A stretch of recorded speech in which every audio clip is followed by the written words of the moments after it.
আসসালামু আলাইকুম। আমিল মঞ্জিল ভিসায় প্রবাসী মাটিতে আসলে বাইরে কাজকাম করতে পারবেন কিনা। তো আমিল মঞ্জিল ভিসার আসার আগে আপনার জানা উচিত আমিল মঞ্জিল ভিসাটা কি।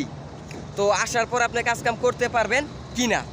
তো আমিল মঞ্জিল ভিসাটা হচ্ছে আপনার বাসার ভিতরে কাজ। আপনি যে কফিল বা যে মুদির যার মাধ্যমে যে ভিসার মাধ্যমে আপনি আসতেছেন তার বাসার ভিতরে কিন্তু আপনার কাজ করতে হবে। এইটা হলো আমিল মঞ্জিল ভিসার কাজ। হ্যাঁ, আমিল মঞ্জিল ভিসা দেওয়া লোক কেন নিয়ে আসে, যে কফিলের লুক টুক লাগবো, দেওয়া যাইতেছে কফিলের বাসায় কাজ করতে হবো, কফিলের বাসার সাইডে বাগান আছে বা মাজরা আছে, তার এইসব জায়গায় লুক টুক লাগে, কাজকাম করার জন্য প্রয়োজন হয়। সেই সময় কিন্তু আমিল মঞ্জিল ভিসা দেওয়া লোক নিয়ে আসে এই প্রবাসে মাটিতে সেই লোকে। তো আমিল মঞ্জিল ভিসা দেওয়া লোক আইসা কিন্তু প্রবাসে বাইরের সাইডে কাজ করে এবং কি করতে পারে। তো আমিল মঞ্জিল ভিসা দিয়ে প্রবাসে এই সৌদি আরবের মাটির বুকে প্রচুর মানুষ ভাই বাইরের সাইডে কাজ করে। তো আপনি বাইরের সাইডে কাজ করতে পারবেন, আপনার কপিলের সাথে আপনার ভালো সম্পর্ক থাকতে হবে, আপনার কপিলের সাথে আপনার একটা ভালো আন্ডারস্ট্যান্ডিং থাকতে হবে।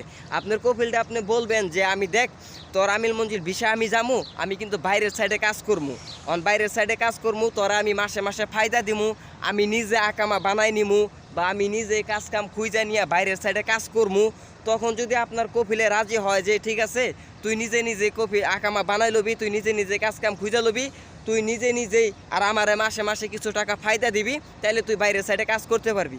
এরকম প্রসেসিংয়ে এরকম কিন্তু অনেক প্রবাসী মাটিতে কাজ করে, যে আমিল মঞ্জিল বিষয় আইসা আইরা কাজ করতেছে বাইরের সাইডে, মাসে মাসে কপিলটা ধরেন 300 রিয়াল বা 400 রিয়াল বা 500 রিয়াল এরকম কিন্তু ফায়দা দিতেছে আর নিজে আকামা বানাই নিতেছে।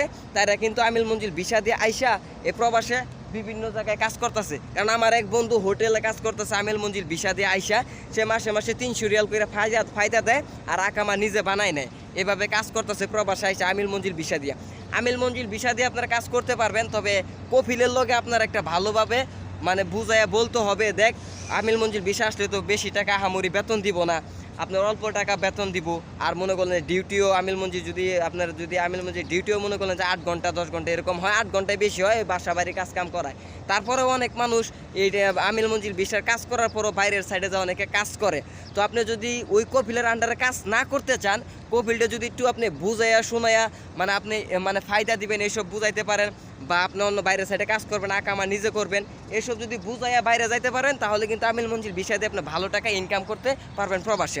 কারণ এই প্রবাসে মাটিতে আমিল মঞ্জিল ভিসা দিয়া প্রচুর মানুষ ভাই কাজ করতেছে।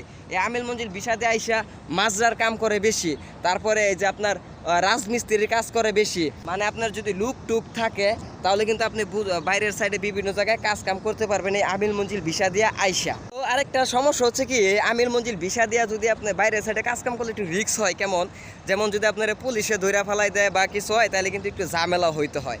তো ঝামেলা হইলে পরে মনে করলেন যে এগুলা কফিলটা এই কইরা মানে ব্যবস্থা করা যায়, তবে একটু রিস্ক থাকে আমিল মঞ্জিল ভিসায় বাইরে কাজ করা। তবে আপনারা যদি আমিল মঞ্জিল ভিসা এসে মাজরায় কাজ করতে পারেন, রাজমিস্ত্রি হেল্পারে কাজ করতে পারেন, রাজমিস্ত্রি কাজ করতে পারেন, বা কোনো গুফা জায়গায় যায় কাজ করতে পারেন, তাহলে কিন্তু ভালো টাকা ইনকাম করতে পারবেন।